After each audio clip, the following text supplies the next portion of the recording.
Judge Host set the trial date of April 21st to start her trial.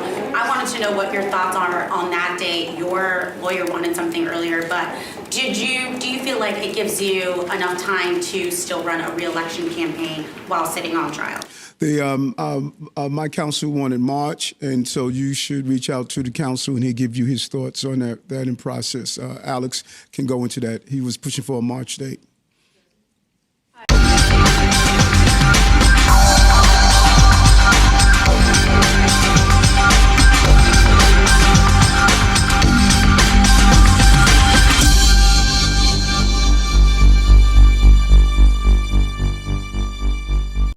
I'm Sal Greco, and you're watching and listening to The Sal Greco Show.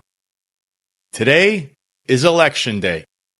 If you haven't already voted, such as myself, today is the day. Of course, 4 years ago, it ended up becoming election week in certain states and certain districts.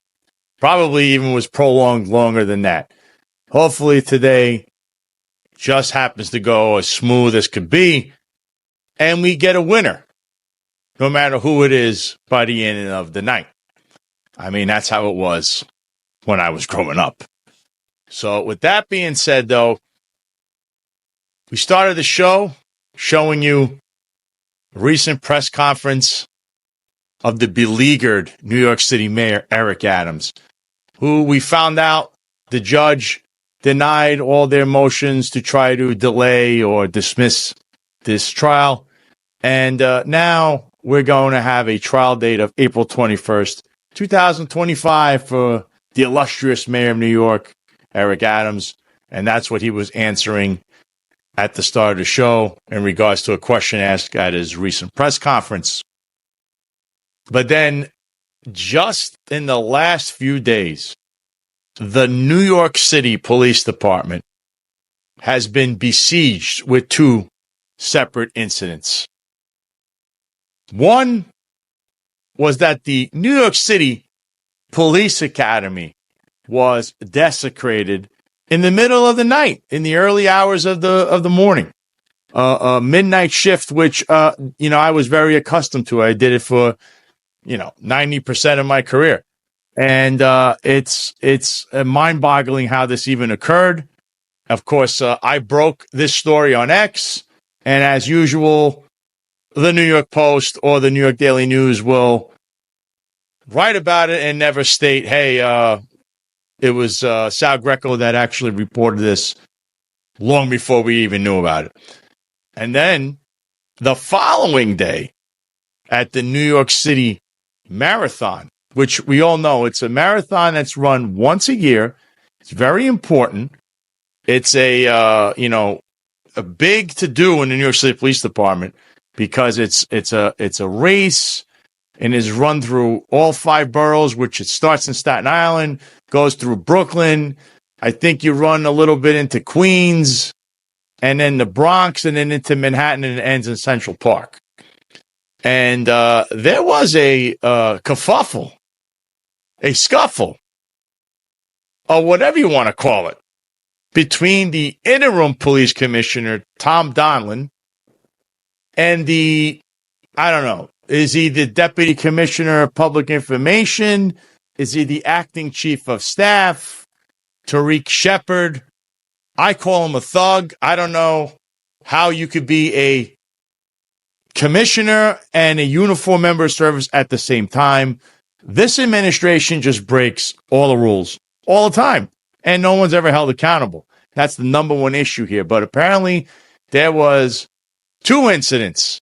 One that was, a shouting match in the wee early morning where the marathon was taking place, where it starts, which is Staten Island. And then again, later on, it was a shoving match between the two.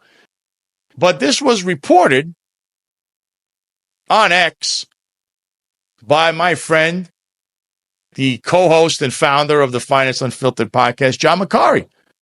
And hours later, the Daily News reported on this.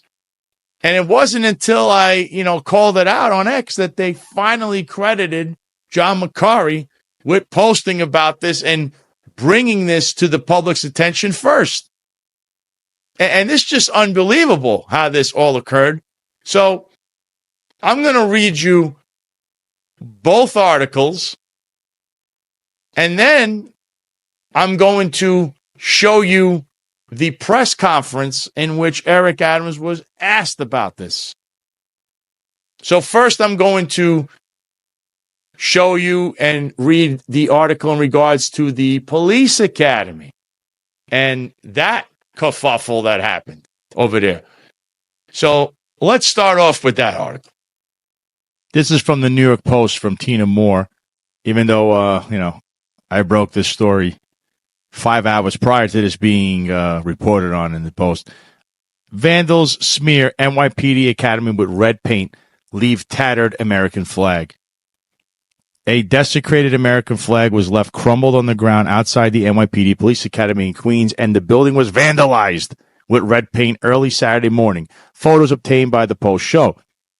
The thugs splattered paint on the sidewalks, the walls of the $950 million training facility on College Point Boulevard, and the poles out front. A rope line was also left hanging from the front of the building, as if someone had rappelled it down from above, the photos show. This 730,000 square foot complex, which opened in 2014, is monitored by 24-hour security just steps away from where the attack occurred. What a security breach, a police source told the Post. Quote, everyone who has had that security detail should be transferred immediately. They have one job. What an embarrassment. There's nothing else around that place, end quote. A police spokesman said the flag had been brought in from somewhere else and discarded at the academy, and the rope hanging from the building was not used for rappelling. The red paint was splattered onto areas that are accessible to the public around 4 a.m. NYPD spokesman Edwin Sanchez said, police were working on getting video of the incident and had no descriptions of the vandals, Sanchez added. A police spokesman said the flag had been brought in from somewhere else and discarded at the academy, and the rope hanging from the building was not used for rappelling. Police sources told the Post they were having trouble accessing the cameras at the facility due to recent tech upgrades. They were trying to pull video from nearby cameras, the source said. Quote, that's something that should never happen, end quote. A retired detective who spent more than 2 decades on the force said of the vandalism. Quote, that building has many things in it that should be guarded 24/7, end quote. So as you can hear and as you could read off this article, this is an unbelievable event, and I'll explain why. The police academy, which should be staffed with security 24/7, on the weekends apparently, has security that's around there as station house security, I suppose, from the 109th precinct. Now, I don't think it's fair that you have any precinct send any of their officers to guard the police academy when the police academy has its own staff. Now, you ask, how did this even occur? Well, I'm going to explain the real problem here. Manpower, the police department has a hiring problem, we'll say. They haven't been hiring the way they used to hire.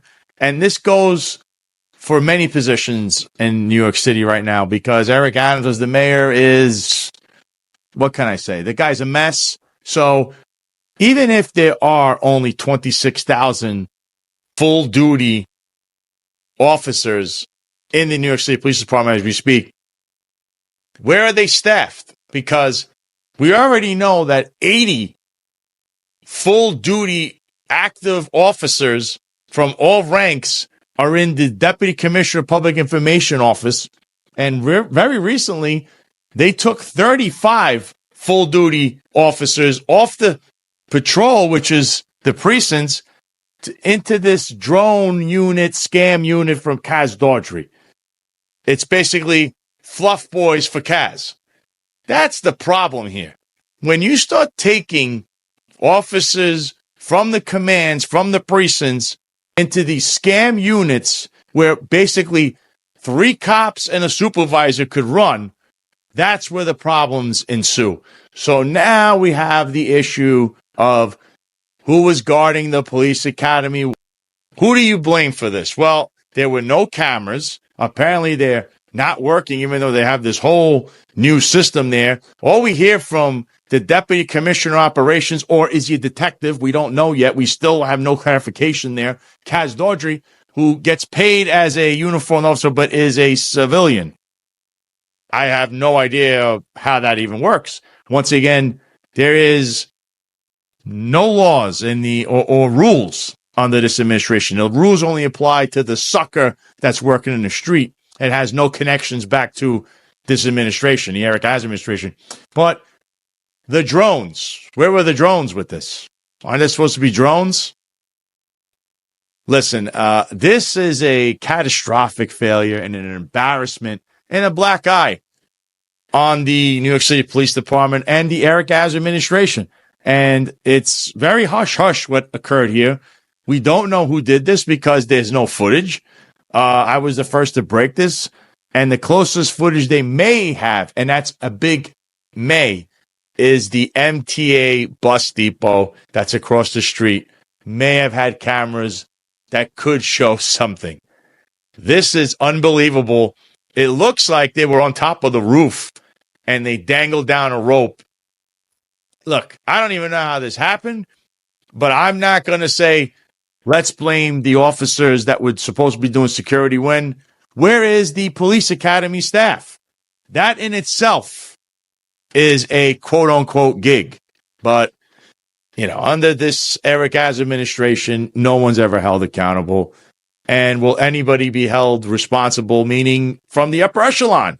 Because it's their decisions that lead to mishaps like this. An absolute embarrassment and a black eye on the police department with this one. And lo and behold, we have the next issue, which was the shoving and shouting match between the current police commissioner, Tom Donlan, who is still under a federal investigation himself. I don't know why he's still there as a police commissioner.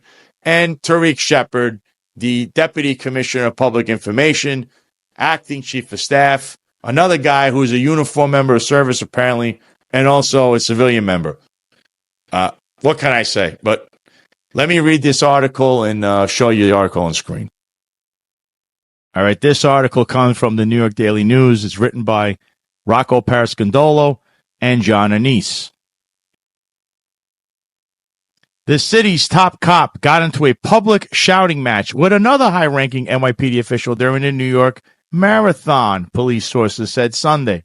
Interim Police Commissioner Thomas Donlan had to be separated from Tariq Shepard, the department's acting chief of staff, in Central Park, the sources said. The reason for the dispute wasn't immediately clear, with sources suggesting it may have stemmed from a disagreement over a photo op or an upcoming meeting. One source said Donlan was telling Shepard how he wanted police officers deployed during the marathon. The argument ended when Chief of Department Jeffrey Madry intervened and got between the two men, the sources said. Word of the argument made its way to social media. John McCarry, a retired NYPD lieutenant and podcaster who has been critical of the current administration, tweeted, quote, receiving an unconfirmed rumor that the NYPD Police Commissioner Tom Donlan and NYPD Chief of Staff and Acting Deputy Commissioner of Public Information Tariq Shepard got into a shouting match at the marathon and had to be separated, end quote. In a statement Sunday, the NYPD downplayed the argument. Quote, this morning in the midst of preparations for the marathon, there was a brief disagreement between two NYPD executives that was witnessed by members of the public, end quote, said NYPD Assistant Commissioner Carlos Nieves. Quote, the matter was promptly discussed and resolved. The leaders of the NYPD are passionate about their work, and it is that commitment and drive that helps us keep New Yorkers safe every day, end quote. And then your top spokesperson at the marathon that you missed for the NYPD, Tariq Shepard, slammed a woman's head against a bus and called her a bitch on I'm sorry, say it again. Post reporter a scumbag in another. Hold on. Go back from the beginning because I didn't hear the whole thing. Sorry, so your top spokesperson for the NYPD, Tariq Shepard, he once slammed a woman's head against a bus and called her a bitch in one incident, and called a Post reporter a scumbag in another. Now we reported him yelling at the interim police commissioner to the point that the chief of department had to step in. Is this how you believe your administration should act? And how do you defend keeping Shepard in such a high-ranking position? Okay, I'm not sure this is the first time I'm hearing those two incidents that you talked about, and if those incidents happened, he should have been held accountable for them, because professional decorum, and I say it over and over, let's decrease how we communicate with each other, and I continue to say that, and I'm seeing far too many examples of that we're not just showing just proper decorum to each other, and so. When I spoke with the commissioner, the interim police commissioner, and when I spoke with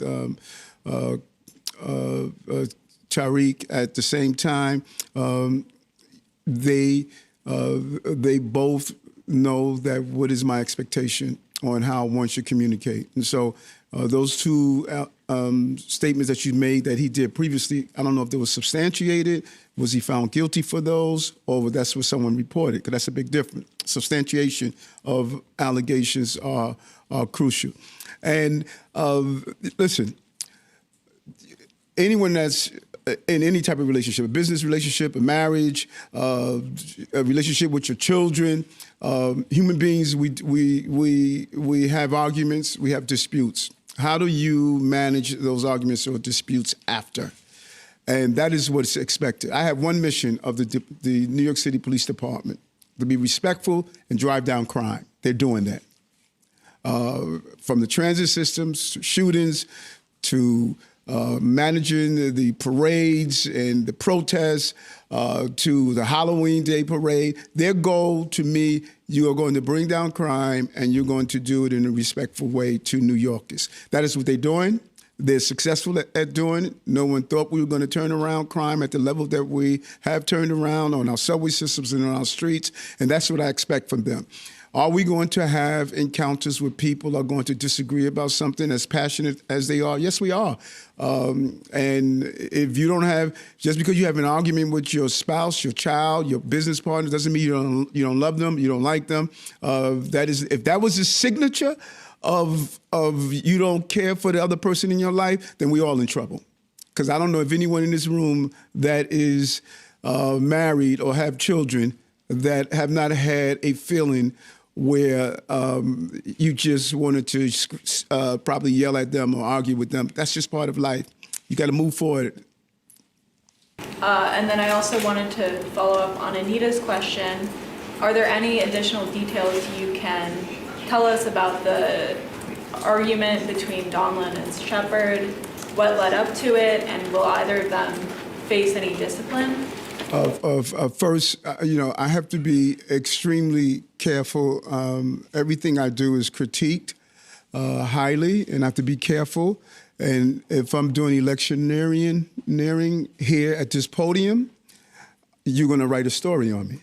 So I got to understand what I'm doing. So my legal team said, Eric, here's what you can do and what you can't do. And I have to make sure I do it correctly. So you're damn if you do, you're damn if you don't. I stated that everyone knows who I endorse. Everyone knew that I left this beautiful city to go to the Windy City as a superdelegate.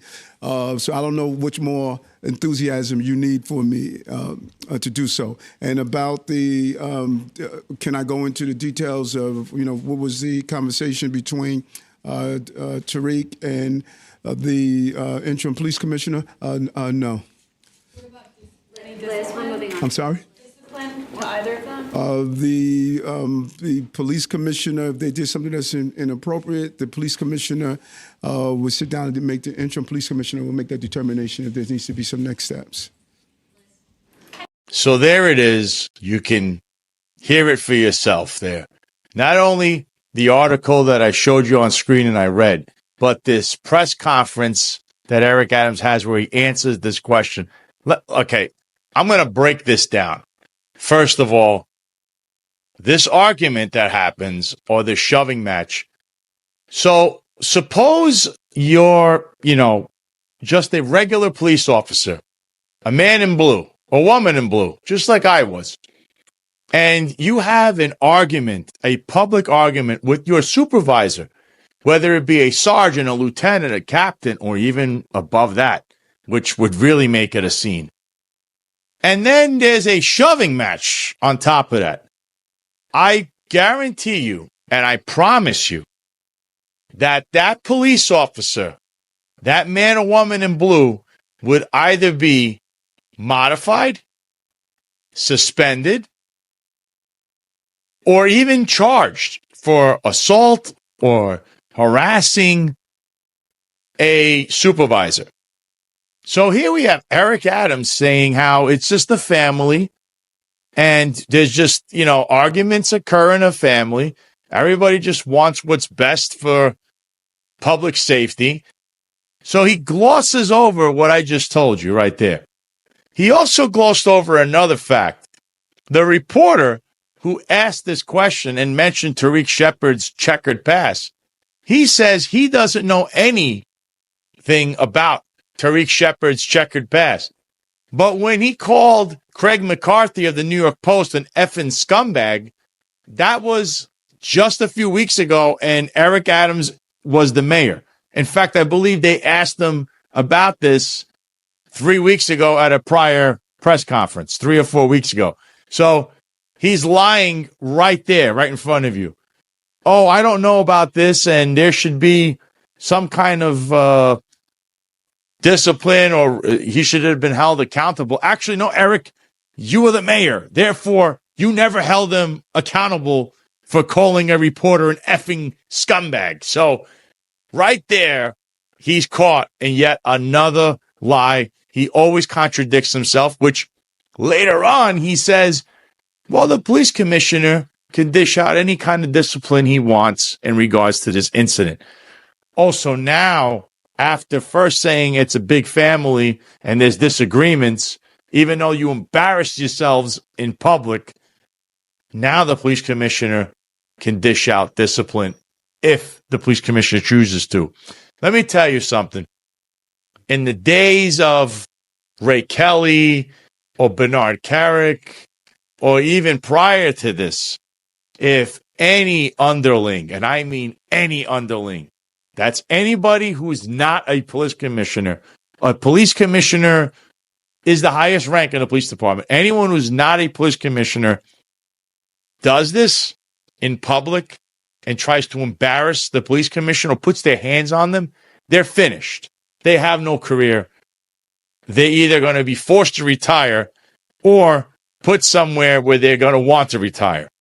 So to say this is over is ridiculous. To think that there's not going to be any reprimanding or discipline just shows you what you need to know about the dysfunctional New York City Police Department being run under Tom Donlin, who seems to be an empty suit. I mean, this guy doesn't know whether he's coming or going. And by the way, where's your phone, Tom? And what did they take out of your house? And I mean the FBI. You cannot run this police department. You're an empty suit. This is an embarrassment. Tariq Shepard, this guy should be resigning and retiring himself. This is a mess. And in just 48 hours, the police department not only embarrassed themselves, not only keep embarrassing the New York City mayor, who's an embarrassment all unto himself and a criminal, but New York City. How much more do the taxpayers have to take from this charade? And how much are they going to be on the hook for is the next question. But then there's one final question that was asked at this press conference that I like to point out, and it's about the Chief of Patrol, John Schell, who I know oh so well working underneath him. What a great guy John Schell really is. But he recently started his own X account. That's after he's been reprimanded and, he was browbeating John McCarry and Eric Dim and other reporters on X, which is against the New York City Charter. He should actually be terminated for that.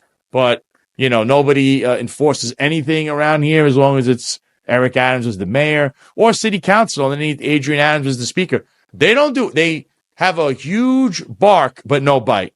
And so John Shell now opened up his own X account, and they asked Eric Adams what his feelings were about that and what does he think about that. So let's play that clip. Chief Shell opened up a personal account, social media account on X, and I'm wondering what was it that, what was it that prompted that? Was it something that the NYPD asked him to do, or was that just his own personal decision? Well, okay, first, like you said about Chief Shell, those were not instructions from the police department, and you said he's opening a personal account, like many of you have your personal accounts. That is the beauty of, this great country. One can give their personal views, and so I think it's smarter to do on his personal account, so in no way he should infringe on his NYPD account. So if he wants to open a personal account, he should do so. I think it's important. I think he has good opinions and good views. That it's not monolithic. It's not. Listen, 8.3 million people, 35 million opinions, and we like to hear from all their opinions. And opinions are not only opinions that we like. Opinions are opinions, and he has some good opinions. I like some of his stuff. Oh, so everybody has an opinion. So there's 8 million New Yorkers and 35 million opinions to Eric Adams. So now, if you work for the police department, it's okay to have political opinions. First, not only on the government account, which belongs to the taxpayers, they're paying for whatever you put out there, but also on your personal account. And the mayor is a fan of John Shell, who I think might have a gig waiting for him at Newsmax because he's always on there. He also has his own personal, apparently his own personal public information center, this bootlicker that's on X. And also, the mayor seems to enjoy what he says. But it's funny because he didn't enjoy when, I don't know, let's say, this guy was working for the police department, not even involving the police department in anything they did, but tried to make their termination political, whereas your, I guess, chief of patrol is anything but a chief, but he's more of a political bureaucrat trying to enforce laws in New York City with the way he goes on television, the way he browbeats people, the way he goes on Newsmax. He's basically, cheerleading certain political people, certain political figures, while browbeating others. And I thought the police department was supposed to be neutral. But this is what Eric Adams likes. So it's all arbitrary. Everything is arbitrary underneath Eric Adams and the police department. There shouldn't even be a disciplinary system. Why? Because they don't discipline anyone unless it's someone they don't like. That's what this looks like. John Shell should be terminated. He should have been terminated a long time ago for numerous infractions. But now it looks like he's probably going to retire because that's why he would even have an X account very soon, probably. And Eric Adams is a big fan of John Shell, but he doesn't like when others have a political opinion that's off duty. Yeah, it has nothing to do with the police department. And listen, with that being said, it is election day.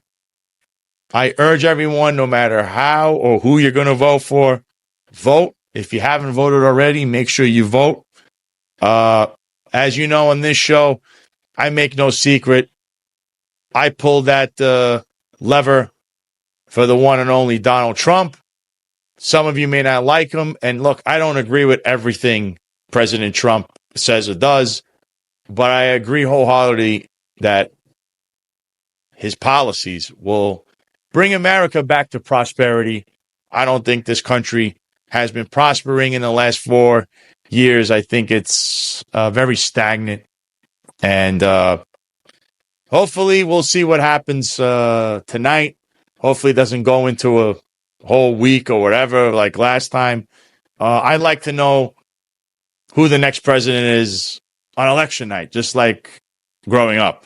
I watched Bill Clinton win 2 elections on election night. I saw George Bush win one of those on election night. I watched Barack Obama win on election night. I saw Donald Trump win originally his first time on election night. I don't know what happened 4 years ago. But with that being said, I'm going to end the show with Curtis Sliwa from WABC Radio spoke about the incidents of the last couple of days, the last week in the NYPD, and the fact that I covered it, but it wasn't covered by the media stating that I actually broke the story. It was very nice of Curtis Sliwa to do that. Curtis is a friend of mine, and listen, I really do hope that he becomes the next mayor of New York City because he's a completely incorruptible candidate. He will not be corrupted. And everyone who is running from the past, per se, a.k.a. Andrew Cuomo, represents an era of corruption and greed and everything that's wrong with New York and New York City in general. So I hope New York City will do their due diligence this time around. That's who I endorse, Curtis Sliwa, for mayor in the upcoming election come November 2025. So with that being said, if you like what you heard and you're watching this on YouTube, please hit that like button, hit the subscribe button, hit the notification bell, share this out with as many people as you can. If you're watching on Rumble, please hit the follow button, hit that Rumble button. And if you're listening on any of the major podcast streaming platforms, give it a like and a follow as well. And to all that are watching, have a great election day. I want to see growth. I want to see economic growth. I want to see public safety be the number one issue yet again. These are the things that matter to me. And then maybe we could go and watch highlight on Friday night and continue watching sports and just enjoy being Americans. And no matter who we vote for, we're all human beings in the end. And in God we trust. So with that, good afternoon, good morning, and good night. Anyway, up next, we got to give credit where credit is due. Sal Greco and his friends, many of them who are presently police officers in various agencies, and many of them who are retired, hit the daily double over the weekend. I mean, Nancy, you are the best in the business at doing the deep dive and breaking stories. Eric Adams, people curse your name on a regular basis because many of the stories that you broke, Nancy, right here on the extended Rip and Read, and more importantly, the normal Rip and Read, Monday through Fridays from 12 to 1 when you join me, are in this indictment against Eric Adams about Turkish money and foreign influence in our elections. I would say about a third of it is probably from the research that you did, connecting all the dots. But this guy, Sal Greco, over the weekend, he just, wow. He hit the daily double. 2 stories that are going to break your heart about at one time the greatest police department in the world, the NYPD. No more, ladies and gentlemen. No more. And they did it to themselves, the leadership of the NYPD and Eric Adams, swagger man with no plan. WABC. Talk Radio 77 WABC. New York's talk station with the king of New York. Curtis Sliwa, 77 WABC. Now to the Bernard McGurk studios of 77 WABC and Curtis Sliwa. I don't want to ever hear anybody say any longer that the New York City Police Department is the greatest police department in the world, because those days are no longer here. And we have the documentary evidence to prove it. And I'm not going to continue to act like a parrot and say things that are just not true. The evidence is what has transpired over this weekend. If you happen to have served in the NYPD or you're presently serving, it's going to make you cry. It really is. When I first heard of it, Nancy, I couldn't believe it myself. And as you know, over the years, I've been a critic foe of the NYPD initially when I started the Guardian Angels, what will be 46 years ago in February, because they were locking me and the Guardian Angels up on the orders of their transit police chief, the mayor Ed Koch at that time, and their subordinates.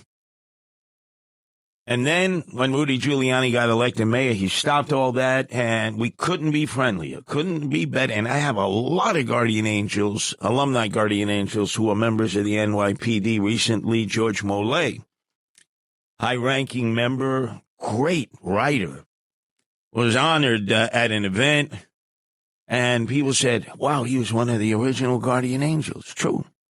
And there are a lot of others, men and women, who have served in the ranks of the NYPD and other law enforcement agencies and corrections and court officers and parole officers and probation officers, and they trace some of their success to the years that they spent as volunteer Guardian Angels, understanding how to deal with people and resolving problems without always having to revert to force.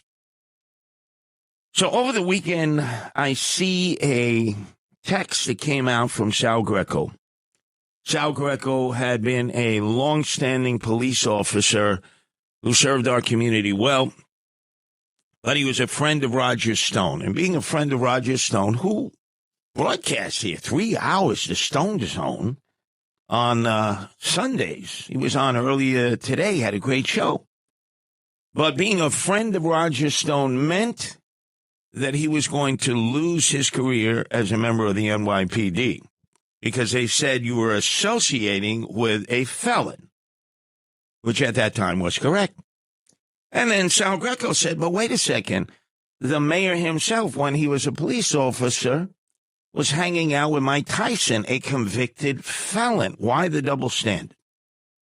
Look, let me continue on with my police work. I'm a dedicated police officer. Let me finish. Let me retire. And then you're going to be hiring new people to replace me and other people for my graduating class. No, they insisted it had to go to trial. And he was booted out of the police department and smeared in the process, smeared. And to his credit, Frank Morano, the Mameluke, who is the host of The Other Side of Midnight, he'll be in a few hours, 1 to 5, coast to coast, brought his story to the airwaves. Also picking up on it was Dominic Carter. He's interviewed Sal Greco many times, as has our own Sid Rosenberg in the morning, where Sal has given him many leads, many tips, where Sid Rosenberg has broken news about the Adams administration, about law enforcement, about the NYPD, about Consefrito. Remember, he was the first. I picked up on that. It wasn't me first. It was him. That nightclub up in the Bronx that was owned by the brother Richie Caban, but he was owner in name only. It was real dirtbag. I mean, he's been everywhere. I mean, he used to own Jimmy's Cafe, where Major League Baseball banned even Derek Jeter and all, but don't you go to Jimmy's Cafe on West Fordham Road. No. If you do, you'll be kicked out of baseball. Jimmy Rodriguez, bad. So basically, he ran the club. And everything that could go wrong at that club did go wrong. The mayor would go, the police commissioner would go, Eddie Caban to be there with his brother, Carl Hasty, leader of the Tish James, they were all there. Oh, my God. And to his credit, Sal Greco and his friends provided information that eventually led to it being padlocked, and it has become a major part of the investigation into the crime families of the Eric Adams administration, all the Cabans. So he really earned a lot of credibility there. But over the weekend, he indicated, and this is going to make members of the NYPD cry and any of their alumni, we are no longer the best police department in the world. You can't even protect your police academy that cost $1 billion to build in College Point. It's out there in the middle of an industrial area before you get to the residential area, and it's next to the New York Times printing plant. It's not a difficult place to protect. They got cameras. They're supposed to have 24-hour security of police officers. and some hooligans and vandals gained entrance, and they splattered paint on the sidewalks, the walls, right along College Point Boulevard, the poles out front. A rope line was left hanging from the front of the building, which meant they rappelled from the top of the building down. How the hell did that happen? And then they found out that the cameras, this is technologically the most sophisticated police department, according to Mayor Eric Adams and the high-ranking officials. None of the cameras worked. Where were the police who were on duty? They couldn't be found. What a disgrace. What a shanda. How do you explain this? You know who broke this story? Sal Greco. Now everybody's reporting on it. They don't give him credit. How do you not give this guy credit? He walked to the tightrope. When I got to tell you, I thought, Sal, you've been right. Every time, this one, I can't believe this. It's the easiest place in the world to do security. The most sophisticated police department. They were drones. The robot. Remember the robot at 42nd Street who was going to replace transit police officers? What a disaster. Vandals smeared the NYPD Academy with red paint. They left a tattered American flag. And they rappelled from the top. How did they get to the top of the building? Police department, crickets. Then one of Sal Greco's partners, friends in disseminating information reported, and I didn't believe this either. Apparently, at the start of the marathon early Sunday morning, the NYPD Police Commissioner, who nobody knows, Tom Donlin, who himself got raided by the FBI 2 weeks into the job, and the NYPD Chief of Staff and Acting Deputy Commissioner of Public Information, Tariq Shepard, who I do not like, he acts like a thug, got into a shouting match at the marathon and had to be separated. Now, again, this came from one of Sal Greco's contacts and friends. Come on. These guys wouldn't do that at the marathon. Now it's being reported in the Daily News and all other publications. And to make matters even worse, Nancy, you're the expert on Central Park. You're Lone Wolf One. You're there every night, and you've reported to us that the Central Park is infested with crime. That is true. You were the first ones to tell us that the Venezuelan illegals from the Watson Hotel on 57th Street, the old Holiday Inn, were coming into the front of the park along Billionaires Road there, along Central Park South, and robbing people in the morning. Nancy broke that news. And they denied it. Well, it turned out they had to admit it. And then they reinforced police there. And there have been crimes breaking out all over Central Park, all over. Well, as a result of that, they finally had to admit that Central Park is crime-plagued, and they have removed the commander, Captain Anthony Lavino, said he was transferred to East Harlem. Uh-oh. Transferred because it is collapsed. Robberies, rapes, sexual harassment, sexual assaults, gang activity. Wait, there's a lot going on in East Harlem. If he can't handle Central Park, that might be a bad move for them. But they felt they had to do something.